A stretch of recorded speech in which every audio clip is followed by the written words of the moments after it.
NEET का registration form out हो चुका है। जैसा कि आपको पता है बहुत सारे बच्चों ने भर दिया होगा, बहुत सारे बच्चे भर रहे होंगे, और उसी की लाइन में अब आ चुका है registration form of the Christian medical college Vellore Tamil Nadu, जिसे हम सीएमसी वेल्लोर के नाम से जानते हैं। अब आपके मन में, जिन्होंने पहली बार एग्जामिनेशन देना है, उनके मन में यह सवाल आ रहा होगा कि अगर हम नीट का फॉर्म भर रहे हैं, उसका रजिस्ट्रेशन फॉर्म भर रहे हैं, तो क्या इसका रजिस्ट्रेशन फॉर्म भरना जरूरी है अलग से? Yes yes yes. आज इस वीडियो को अंत तक आपको देखना है और इस वीडियो में आपको यह पता चलेगा कि किन बच्चों को यह फॉर्म भरना है और किन बच्चों को नहीं भरना है। भेड़ चाल में मत चलिए, मैं जिन बच्चों को बोलूंगी सिर्फ वही बच्चे ये फॉर्म भरेंगे, हर कोई बच्चा ये फॉर्म नहीं भरेगा। वीडियो को आखिरी तक आपको देखना है। तो सीएमसी वेल्लोर का एडमिशन बुलेटिन जो है वो जारी हो चुका है। मैं कुछ इंपॉर्टेंट पॉइंट्स हाईलाइट करके लाई हूं, कुछ हैंडरिटन पॉइंट्स भी लाई हूं, ध्यान दीजिएगा। ऑनलाइन एप्लीकेशन फॉर्म जो है वो भरने की पहली डेट, जो स्टार्ट डेट है, वो है 11 फरवरी।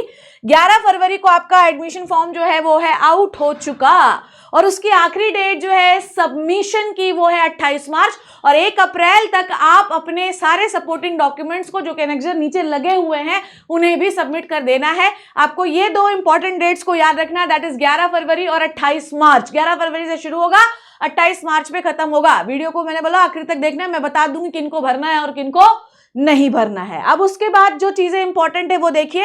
अब मैं थोड़ा सीट मैट्रिक्स के बारे में बात करूंगी, थोड़ा सा फीस के बारे में बात करूंगी सीएमसी वेल्लोर की। तो सीएमसी वेल्लोर में बेटा जी टोटल पाई जा रही है 100 सीटें, ठीक है। सीएमसी वेल्लोर में टोटल है 100 सीटें। कितनी सीटें बेटा जी? 100 सीटें हैं, जिसमें जो 50 सीटें हैं वो है मैनेजमेंट सीटें, और जो 50 सीटें हैं वो गवर्नमेंट की सीटें, मतलब वो सिर्फ तमिलनाडु के बच्चे ही भर सकते हैं।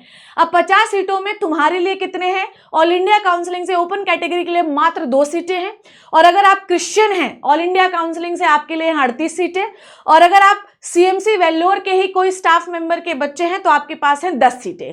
तो management seat for the all India counselling, ये मैंने आपको बताया, ये है कितनी? 50 सीटें।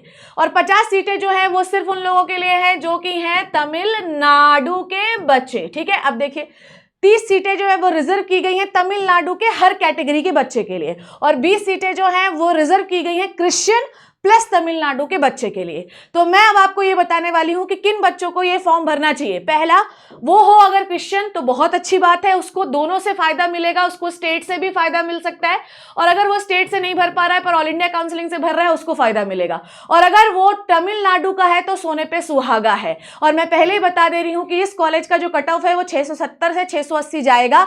तो जिन बच्चों के मॉक टेस्ट में 660 नंबर से ऊपर आ रहे, 660 नंबर से ऊपर आ रहे, उन्हीं को ये फॉर्म भरना है। और अगर किसी के 660 नंबर से ऊपर नहीं आ रहे, गलती मत करना, पैसा बर्बाद मत करना, इसमें तुम्हारा सिलेक्शन नहीं होगा, ठीक है। अब बात करते हैं बच्चों इसकी सीट मैट्रिक्स की, ध्यान जो मैंने आपको बता ही दिया है। अब ध्यान से सुनो, रजिस्ट्रेशन आउट हुआ है 11 फरवरी को, 28 मार्च तक इसको आपको फुलफिल कर देना है। इसका रजिस्ट्रेशन अलग होगा जब आपका स्कोर कार्ड नीट का आ जाएगा, तो आपको इसको वेबसाइट पे अपडेट भी करना है, और जब काउंसलिंग होगी तो भाई सीधी बात है इसकी स्टेट काउंसलिंग को भी आपको अटेंड करना पड़ेगा, तभी आपको आपकी रिस्पेक्टिव सीट जो है वो मिलेगी। अब बात करते हैं फीस की, वो भी बहुत नॉमिनल फीस दी गई है बच्चों, जो कि है 84,330 विच इज 84,330 पर ईयर। तो वो अच्छी फीस है, कोई दिक्कत नहीं है। और दूसरी बात यह है कि बड़ा रिनाउंड कॉलेज है, तो अगर आपको इसमें एडमिशन मिल जाता है तो सोने पे सुहागा चीज है। एक चीज और बता दूं कि एप्लीकेशन प्रोसेस आपका कहां होगा, ये होगा admission.cmcvellore.ac.in पर, ठीक है।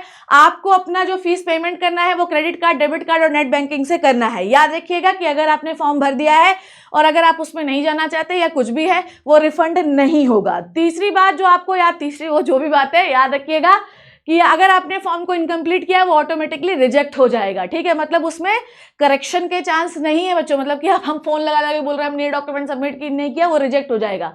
नेक्स्ट, जो भी आप स्कैन पिक्चर जो है, जो भी आप लगा रहे हो बच्चों, जैसे कि स्पेसिफिकेशन ऑफ सिग्नेचर लगा रहे हैं आप, तो जेपीजी में लगाएंगे, पर 50 KB से जो है आपकी वो सिग्नेचर फोटो जो है वो नहीं होनी चाहिए, एक सीट। ओके, देखिए यहाँ पे दिया है फोटोग्राफ आप कैसी लगाएंगे, देखिए यहाँ पे डायमेंशन देख लीजिए बच्चों एप्लीकेशन फॉर्म की। Specification for the photograph, recent passport size photograph होनी चाहिए, कलर होनी चाहिए, और वो 1 फरवरी के बाद ली जाने वाली होनी चाहिए, 1 फरवरी के पहले वाली नहीं चलेगी। ओके, जेपीजी फॉर्मेट में होगा, पर 80 KB से ज़्यादा इसकी जो है साइज नहीं होनी चाहिए। इसकी चौड़ाई होनी चाहिए 150 पिक्सल्स और हाइट होनी चाहिए 150 पिक्सल्स की, ठीक है। उसके बाद अगर हम सिग्नेचर की बात करें तो सिग्नेचर भी जेपीजी फॉर्मेट में ही जाएगा, 50 KB के नीचे ही होना चाहिए, ज़्यादा नहीं होना चाहिए। Okay, done done done done. अब उसके बाद ध्यान से सुनिएगा, है ना, अब एप्लीकेशन फॉर्म नंबर तभी जनरेट होगा आपका जब आप उसको पेमेंट कर देंगे, पेमेंट नहीं करोगे तो नहीं जनरेट होगा। तो ये कुछ इंपॉर्टेंट पॉइंट जो मुझे लग रहे थे वो मैंने आपको दिखाए। जितने भी एनेक्जर जो आपको इसके साथ लगाने, अगर आप माइनॉरिटी के हैं, क्रिश्चियन है, तो ये सब चीजें जो है ये आपको नीचे दी गई हैं, आप देख लीजिए। एफिडेविट भी दिया गया है, सारे एनेक्जर्स दिए गए हैं जो कि आपको भर के सबमिट करने हैं। सीएमसी वेल्लोर के फॉर्म की मैंने आपको अच्छी खासी जानकारी दे दी है, बता भी दिया किनको भरना है किनको नहीं भरना है बच्चों। ऐसे ही इंपॉर्टेंट जानकारी के लिए चैनल को जरूर सब्सक्राइब करिए, क्योंकि जो भी इंपॉर्टेंट कॉलेजेस के नोटिफिकेशन है, रजिस्ट्रेशन है, वो मैं आपको यहाँ पे बताने वाली हूँ। थैंक यू सो मच, नमस्कार, take care and bye bye.